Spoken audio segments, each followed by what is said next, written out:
হব, রাখবো রোজা, ডাকে দিও মায়া আমারে।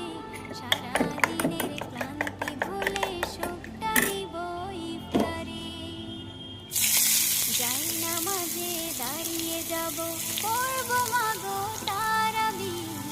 নামাজের শিক্ষা দিলেন আমাদের প্রিয় নবী।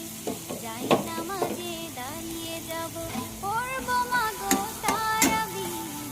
নামাজের শিক্ষা দিলেন আমাদের প্রিয় নবী। রোজ হাসরে ধন্য হব মহান প্রভুর দিদারে। সারা দিনের ক্লান্তি ভুলে সুখটা নিব ইফতারে। রোজ হাসরে ধন্য